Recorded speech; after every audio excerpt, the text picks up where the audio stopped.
dans Teilim d'aujourd'hui, le 16 du mois de Menachem Av, le roi David il commence par Mizmor le Asaf, le chant de Asaf. Asaf était un prophète qui a prophétisé la destruction du Beth Amikdash. Mizmor qui veut dire une louange, qui veut dire un chant. Qu'est-ce qui a lieu dans un moment où on parle de destruction? Et là, le Harizal ramène dans son livre Sha'ar HaGavnot que la finalité de cette destruction était une construction.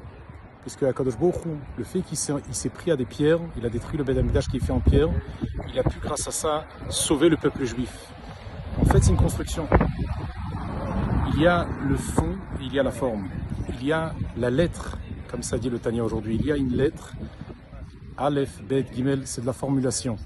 La formulation, ça vient du Yud, du nom de Dieu. Par contre, le contenu, le souffle, c'est le He.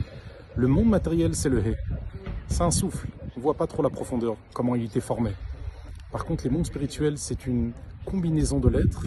Comme on dit, 7 lettres forment 5040 maisons, qui veut dire qu'à travers les lettres, on fait des mots. Et ces mots sont comme une maison qui est faite de plusieurs constructions de pierre. Et à la finale, chaque lettre combine des mots et quelques lettres peuvent combiner tellement de mots, qui veut dire que, encore une fois, 7 lettres construisent 5040 maisons, c'est-à-dire 5040 mots.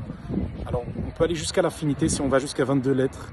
Et toute cette formulation, les mondes spirituels ressentent la profondeur des choses. Les mondes matériels, ici, on est fait du souffle de Dieu. Alors là, on ne ressent pas tellement. Et c'est ça en fait dans la vie. Des fois, on voit des choses et on s'attarde à l'extérieur. Or, il y a une profondeur. Comme le Beth Amikdash qui a été détruit, mais il y a la profondeur pour laisser le peuple juif. Nous, dans chaque chose, il faut voir c'est quoi la profondeur, il faut voir c'est quoi le côté extérieur. Et quand il arrive quelque chose, des fois, qui est indésirable, des fois, c'est pour révéler quelque chose de bien plus bon et bien plus profond. Ça, c'est le Mizmor l'Asaf, le chant de la destruction. Malgré que c'était une construction, mais à la finale, c'est que quelque chose d'extérieur. Mais la vraie profondeur, c'est une grande construction. Shabbat Shalom Uvorach.